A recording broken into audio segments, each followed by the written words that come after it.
Kim? Are you by any chance at our place right now?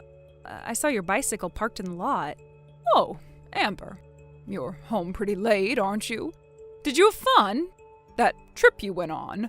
The one where you left me out? What?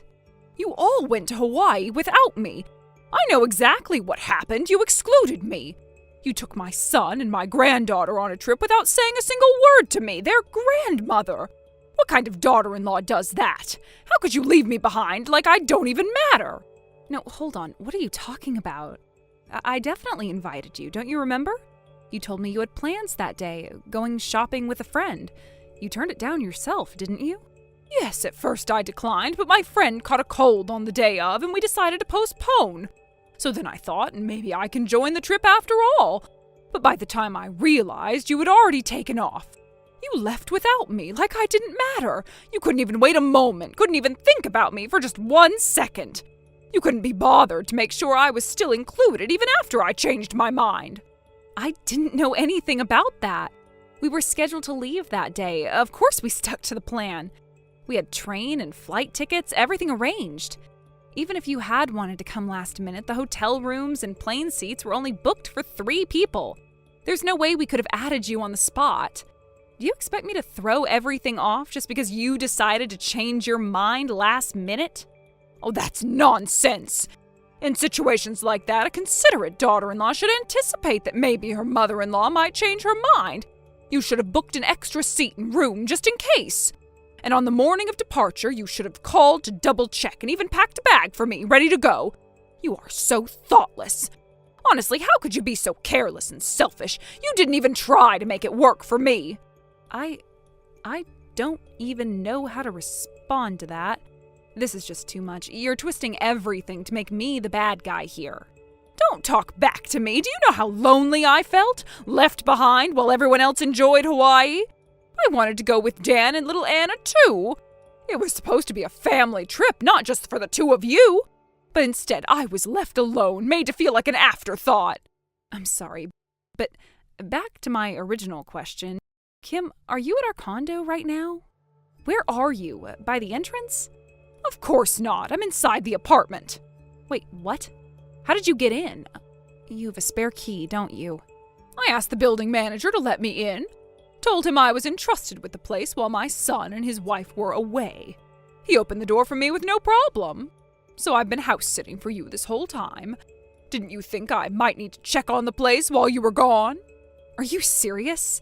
They just let you in like that? And wait, have you been staying here since the day we left? You didn't even tell me you were planning on doing this. That's right. I've been here the whole time. I've been keeping the place warm, so to speak, waiting for your return. It's my responsibility as the family matriarch, after all. What about your own place? You've been gone for over 4 days. That's fine. I gave it up, moved out completely. I couldn't deal with the back and forth anymore. It's much easier to be here with Dan and Anna. Wait, what? It was such a hassle going back and forth between here and my old place. So I decided, why not just live here? I brought all my things, I've unpacked, I'm settled in now. I've already made this my home. What? I don't understand what you're saying. This makes no sense. You've moved in? You've moved into my home without telling me. How can you even think that's okay? I live here now. We're going to live together. This way I won't get left out again. And I can be with Dan and Anna every single day. You'll never leave me behind again. No, what are you talking about? You can't just move in like that. This is my house, too. You don't get to decide where I live. You don't get to tell me where I can or can't live. This is my son's home, which makes it my home, too. What's the big deal? It's a family home. That's absurd. Oh, and another thing. This place is too small for 4 people, so you need to leave. What? I already sent your belongings to your parents' house. I mailed them out 2 days ago, so they should arrive today. What? No, hold on. What? From now on, go live at your family's home or find a new place. But don't worry, you're still welcome to come over to cook, clean, and do laundry. You're still useful to me, you know. You've got to be kidding me. Why should I be kicked out while you stay here? And I'm not your maid. This is punishment for leaving me out of the trip. For now, you'll be a commuting wife. You'll have to come here to do your duty, but you'll never truly be a part of this family again. You don't get to make that decision. You kicked me out and now expect me to work like a servant? Are you out of your mind? I've made up my mind. A useless, disobedient daughter-in-law like you doesn't belong here. From now on, it's just family living together. No more of this. You're out.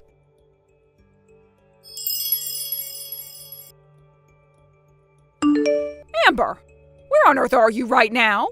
Where else would I be? I'm at my parents' house. Is there something you need? How is it that no one has come back? It's been a week, not even Dan or Anna has returned. And you haven't come back to help with anything around here. What on earth is going on with all of you? What's going on? Well, you told me to leave, didn't you?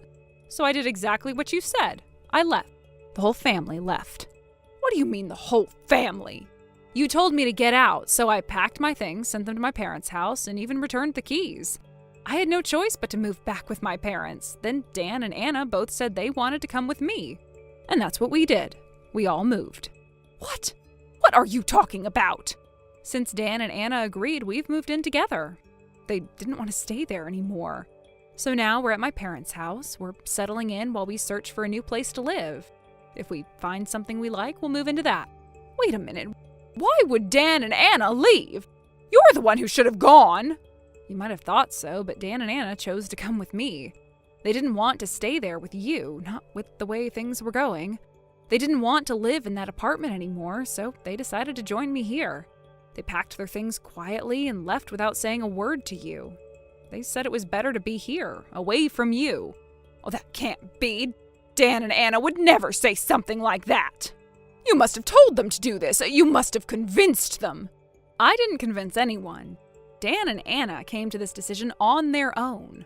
Are you really saying you believe that they would be so easily manipulated by me? Do you really think they would be swayed just like that? No, I didn't raise them like that. But it's hard to accept that they chose you over me. Oh, there's no way they're not being influenced by you. You must have done something to make them act like this. That's where you're wrong.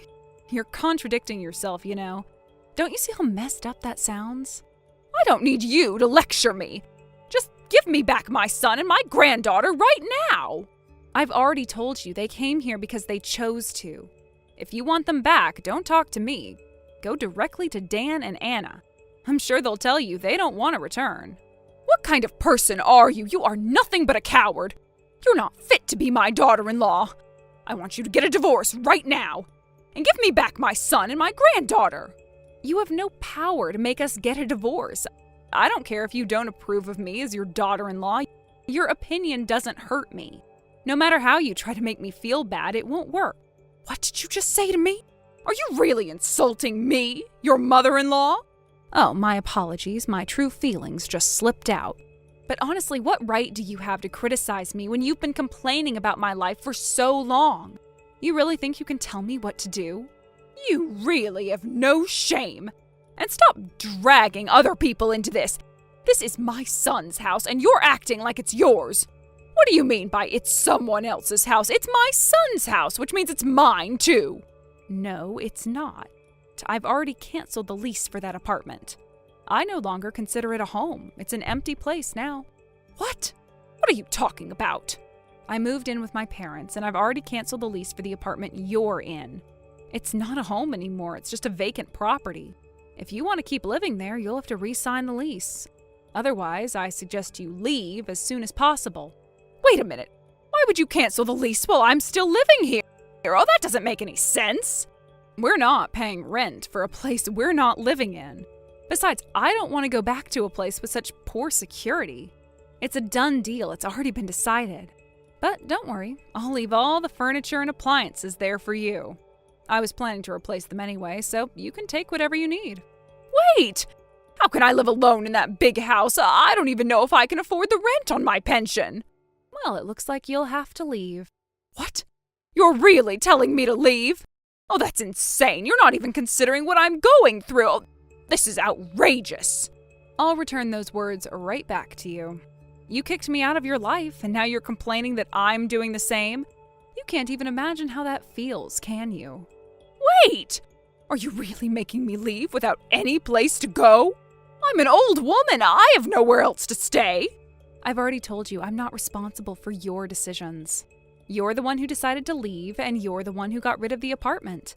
You're the one who made all these choices. So stop acting like you're the victim here. I didn't mean for things to go this way. I was just lonely without all of you. I thought if we could live together again, I wouldn't feel so alone. Oh, please, Amber, I swear I won't do it again. Let's just forget everything and make up. I refuse. I don't trust you anymore, and Dan doesn't want to see you either. You'll be fine. Maybe you should try being on your own for a while. Please wait.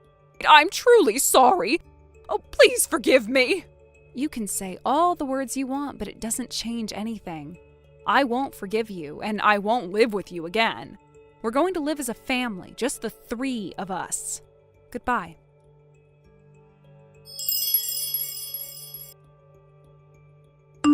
After the incident, Kim showed up at my family's house carrying all her belongings, saying, "I'm going to live here now." As you can imagine, Dan and Anna, who had been dealing with enough stress already, didn't take kindly to her audacity. Their patience had long worn thin with her behavior, and they wasted no time scolding her. They called her outrageously presumptuous and firmly told her to leave. There was no room for her demands in our lives, and they made sure she understood that in no uncertain terms. Her expectations were absurd, disrespectful even, and they weren't going to let her walk all over them. It wasn't the first time Kim had tried to overstep boundaries, but this time felt different. This time, she wasn't going to get away with it.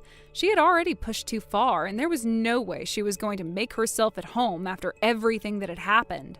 That wasn't the end of it, though. A few days later, I received another message from Kim. This time, she wasn't asking directly, she was demanding. "Once you find your new place, let me move in with you," she wrote. It felt like the audacity had reached a new peak, and I had to hold back my frustration. After everything that had happened, the idea of letting her live with us, even temporarily, was beyond unacceptable. My response was simple and firm. "Sorry, I don't want you here, so I'll be declining your request." It wasn't cruel, but it was definite. I wasn't about to let her turn my new life into a mess. Just to make sure there wouldn't be any further contact, I blocked her number. I wasn't going to keep playing this game with her. Kim, clearly shocked by our rejection, decided to turn to her older sister, who lived out of state. She figured she could find refuge there, or at the very least, win some sympathy by painting me as the villain. She told her sister all sorts of things about me, claiming that I had kicked her out of my house without warning, trying to make me sound like the bad guy in this whole situation. But she underestimated me. I had already taken the time to warn my extended family about what had been happening, ensuring they knew exactly what had gone down. So when Kim began playing the victim and trying to twist the story, my family wasn't fooled. Instead, they turned against her. They saw through her manipulation, and soon enough, it was Kim who was being criticized for her entitled behavior. The people she thought would back her up were the ones calling her out. It must have stung for Kim to hear that, and from what I've gathered, it only made things worse for her. Her sister, after hearing the full story, apparently told her, "It's time to teach you some manners and common sense." And now Kim was getting a taste of tough love. Her sister was giving her a crash course in personal responsibility and accountability. From what I heard, Kim wasn't taking it well, but it was clear she needed the lesson. Maybe, just maybe, this experience will force her to grow up, to stop expecting others to carry her, to stop thinking that she can get away with anything. But given her history, I wasn't exactly holding my breath. I can't say I'm optimistic about her changing anytime soon, but it's a step in the right direction, I suppose. As for us, things have taken a turn for the better. Dan and Anna have been more than happy to leave all that drama behind, and now that the storm has passed, we've been able to focus on what's next for us. We found a new apartment, a place of our own. The relief I felt when we finally secured it was overwhelming. It's bigger, more spacious, and located in a much better area. It's everything we wanted and more. The move from my parents' house was huge, but it was the right decision. It feels like we're finally building something new, something that's ours, free from the chaos Kim tried to bring into our lives. Having a place of our own has been incredibly freeing.